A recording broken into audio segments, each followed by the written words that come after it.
श्री स्वामी समर्थ.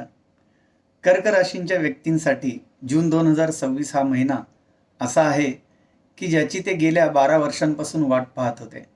असे का?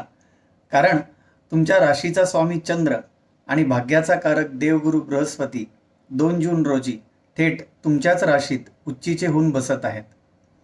हे केवळ गोचर नाही तर तुमच्या आयुष्यातील एक सुवर्णकाळ ठरू शकतो. पण एका बाजूला गुरुची कृपा असताना दुसऱ्या बाजूला तुमचा भाग्यस्थानातील शनी महाराज आणि अष्टम स्थानातील राहू तुम्हाला कोणती सावधगिरी बाळगायला सांगत आहेत. कोणत्या अशा 3 गोष्टी आहेत ज्या केल्यास तुमचा नशीब पालटू शकते? हे सर्व आपण या व्हिडिओमध्ये पाहणार आहोत. व्हिडिओ शेवटपर्यंत नक्की पहा, कारण मी या व्हिडिओत काही उपायही सांगणार आहे जे केल्याने तुमच्या समस्या दूर होण्यास व तुम्हाला या महिन्यात दैवी साथ मिळण्यास मदत होईल. आणखी एक महत्त्वाची बाब, इथे दिलेली माहिती फलादेश हा तुमच्या चंद्र राशीनुसार सांगितलेला आहे, परंतु तुमच्या वैयक्तिक कुंडलीतील ग्रहस्थिती, ग्रहयोग, महादशा, तुमची लग्न राशी तसेच कुंडलीतील ग्रह कुठल्या स्थानात व राशीत आहेत त्यांची अवस्था यानुसार फलादेशात मोठा फरक पडू शकतो. तुम्हाला वेगळ्या परिस्थितीला सामोरे जावे लागू शकते. तुम्ही एखादे मोठे काम किंवा महत्त्वाची योजना सुरू करत आहात किंवा प्रदीर्घ काळापासून एखाद्या अडचणीत आहात तर तुमच्या कुंडलीनुसार मार्गदर्शन घेणे तुम्हाला फायद्याचे ठरेल. वैयक्तिक कुंडलीवरून मार्गदर्शनासाठी तुम्ही स्क्रीनवर दिलेल्या व्हॉट्सॲप नंबरवर मेसेज करू शकता. चला तर मग सर्वात आधी पाहूया या महिन्याची मुख्य ग्रहस्थिती. 2 जून रोजी गुरुग्रहाचे कर्क राशीत म्हणजे तुमच्या प्रथम स्थानामध्ये उच्चीचे गोचर.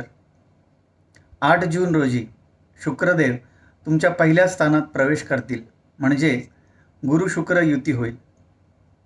15 जून रोजी सूर्यदेव मिथुन राशीत म्हणजेच तुमच्या 12व्या स्थानात व्ययस्थानात प्रवेश करतील. 20 जून रोजी मंगळ तुमच्या लाभस्थानात प्रवेश करेल.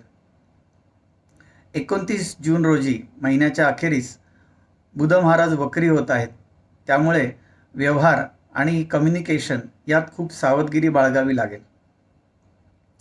नोकरी व्यवसाय.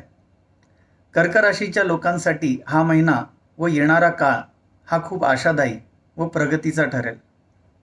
नोकरदार लोकांसाठी गुरु तुमच्या राशीत असल्याने तुम्ही एक स्ट्रॉंग आणि करिश्मॅटिक पर्सनॅलिटी म्हणून पुढे याल.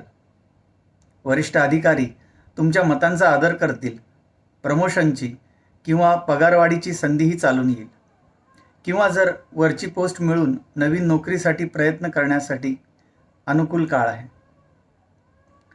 व्यावसायिकांसाठी जर तुम्ही सल्लागार, कन्सल्टंट्स, डॉक्टर, वकील, लेखक किंवा आध्यात्मिक क्षेत्रात असाल, हिलिंग क्षेत्रात असाल तर जून महिना तुमच्यासाठी गोल्डन पिरियड आहे. लोक तुमच्यावर विश्वास ठेवतील आणि तुमचे बिझनेस नेटवर्क झपाट्याने वाढेल.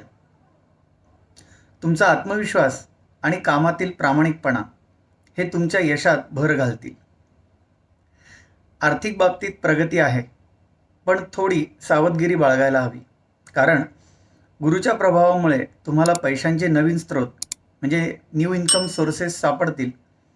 मात्र भाग्यस्थानातील शनी आणि अष्टम स्थानातील राहू हे अचानक येणाऱ्या खर्चांबाबत, हिडन एक्सपेन्सेससाठी तुम्हाला सतर्क राहण्यास सांगत आहेत.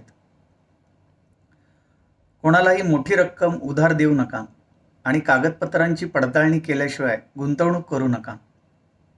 मोठा नफा किंवा फास्ट मनीचे प्रलोभन देऊन तुमची फसवणूक होऊ शकते. तरीही 15 जून नंतर रुटीन किंवा आर्थिक परिस्थिती अधिक स्थिर होईल. प्रेम आणि नात्यांच्या बाबतीत हा महिना तुमच्यासाठी परफेक्ट आहे. वैवाहिक जीवन, जीवनसाथीसोबतचे संबंध अधिक घट्ट होतील. एकमेकांना समजून घेण्याची शक्ती वाढेल. गुरुची दृष्टी तुमच्या 7व्या स्थानावर आहे, ज्यामुळे अविवाहित लोकांच्या विवाहाचे योग प्रबळ होत आहेत. कुटुंबात आनंदाचे वातावरण असेल. एखादे शुभ कार्य घरात पार पडेल. लोकांचे प्रेम आणि आदर तुम्हाला मिळेल. कर्क राशींच्या व्यक्तींनी जून 2026 मध्ये गुरु तुम्हाला राजा बनवू शकतो. पण या 3 चुका टाळल्या तरच. पहिली चूक, अति आत्मविश्वास. यश मिळाल्यावर जमिनीवर राहा. उगाच मोठ्या किंवा चुकीच्या कमिटमेंट्स देऊ नका. दुसरी चूक, आरोग्याकडे दुर्लक्ष करणे. 8व्या राहूमुळे अपघाताची किंवा गुप्त आजाराची शक्यता नाकारता येत नाही. वाहन चालवताना किंवा औषधांच्या बाबतीत निष्काळजीपणा नको. तिसरी चूक, वादावादी करणे. महिन्याच्या अखेरीस 29 जून नंतर बुध वक्री होत असल्याने कोणाशीही वाद घालू नका. तुमची वाणीच तुमचे शत्रू वाढवू शकते. उपाय, गुरुच्या या उच्च गोचराचा लाभ घेण्यासाठी या महिन्यात हे उपाय नक्की करा. पहिला उपाय, दररोज सकाळी ओम नमो भगवते वासुदेवाय या मंत्राचा जप करा. भगवान विष्णूंची उपासना करा. दुसरा उपाय, दर सोमवारी शिवलिंगावर जलाभिषेक करा आणि चंद्राच्या मंत्राचा जप करा. तिसरा उपाय, दर गुरुवारी पिवळ्या रंगाचे अन्न, उदाहरणार्थ केळी, चणा डाळ वगैरे गरिबांना दान करा. तर कर्क राशींच्या व्यक्तींना हा महिना तुमच्या आयुष्याला एक नवीन दिशा देणारा आहे. येणाऱ्या संधीचे सोने करा.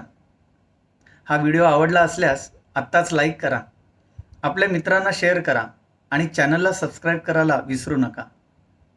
वैयक्तिक कुंडली मार्गदर्शनासाठी स्क्रीनवर दिलेल्या नंबरवर मेसेज करा. भेटूया पुढील व्हिडिओमध्ये. सुहास दाणी, स्वामी ज्योतिष केंद्र. श्री स्वामी समर्थ.